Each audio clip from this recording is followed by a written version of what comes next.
jalqabarratti maqaan kee eenyume? Haliimaa Usmaanii jedhama. Haliimaa Usmaanii eessa jiraatta? Arjoo Guddaatti. Maqaan keenya Haliimaa Usmaan. Musliimaa har'a dhuftee eessa biyyi kee? Arjoo Gadidha. Akkamitti hidhattamee achi maaltu si geesse? Dhukkubaa ture. Yeroon taa'ee waan agaruu hin fayyine Haliimaa naan jedhu. Eenyutu akkasiin jedha? Warra kiristaanaa. Amantii keettis hin bu'u. Waa tokko amantii kee hin daangessu. Amantiin kanuma keedha. Waldaa Masarat dhaqi fayyitee galtaa. Qorichatti siif godhu malee amantii kee hin tuqanii waa tokkoyyuu. Amantii makeetti deebita? Fayyitee magalta qoricha sii godha. Ati akka mana hakimii akka mana yaalaatti hidhattee jechuudha. Amantii kootti hin bu'u. Yoon dhaqe qoricha yoo bitames yoo immoo naaf laates fudhadhee galee gurra koo kuni naa fayyina barbaadee man deeme manuma hakimii natti fakkaate akka mana hakimii. Ajiib. Numti halkaniif guyyaa riiba na dhorke kun yoon dhaqe fayyee mangalaa hin jedhan. Fayyitee galtaa amantii kee immoo hin daangessu naan jedhan. Musliima dhufeedhani. Ibsiin guutuun dhaltuu hin jenne dhiira hin jennaan Haliimaa hin fayyitaa abshiradhanii wayyaa koo kana dhufanii akkas godhanii na qaqqabu. Egaa akkuma isin amma argitan jechuudha mucaan kun jiraattu Arjootii jechuudha.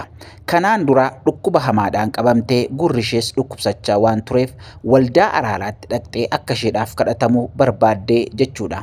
Kanammoo kan ishee gorsee amantoota kiristaanaa yookaan amantaa pirootestaantii kan hordofantu deemii dhaqii waldaa araaraatti kadhachiifadhu ni fayyitaa jedhanii jechuudha.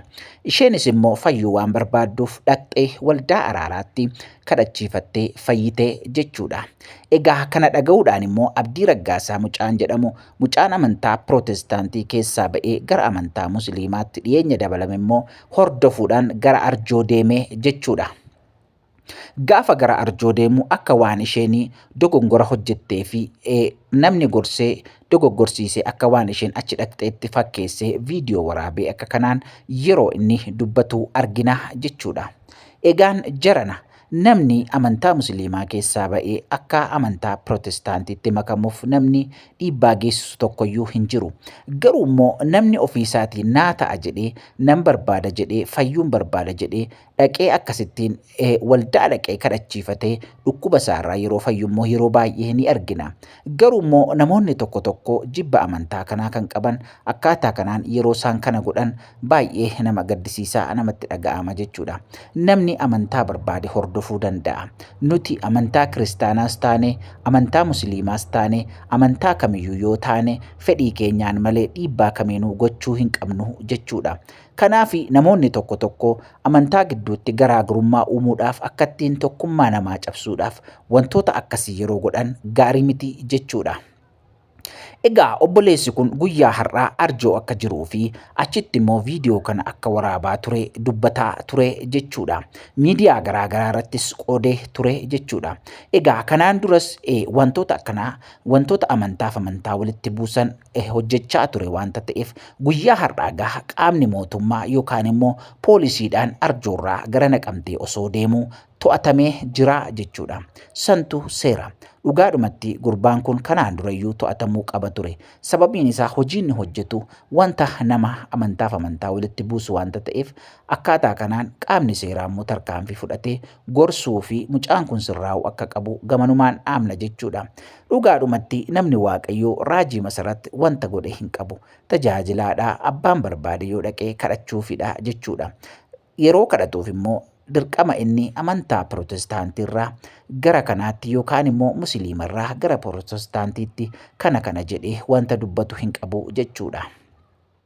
Dirqamni isaa kadhachuudha wanta ta'eef nama dhufeef kadhatee Waaqayyoon kadhatee fi geggeessuudha malee wanta biraa wanta godhu hin qabu jechuudha.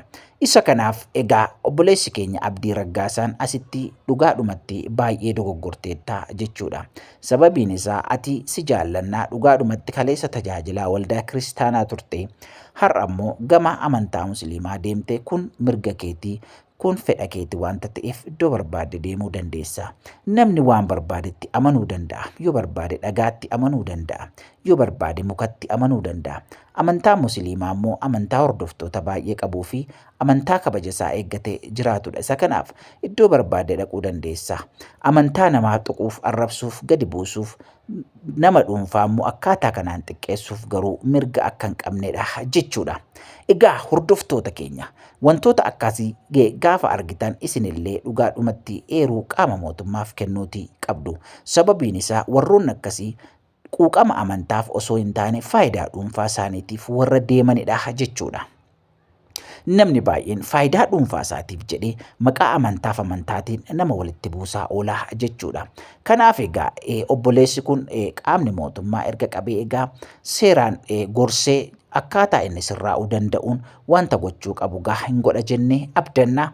Egaa hordoftoota keenyaa kun immoo Gonfoo miidiyaa keessanidha. Subscribe, share, like gochuu hin dagatinaa. Kun miidiyaa keessan madda odeeffannoo kan ta'e oduu haaraa fi dhugaa qabatamaa kan isiniif dhiyeessudha jechuudha.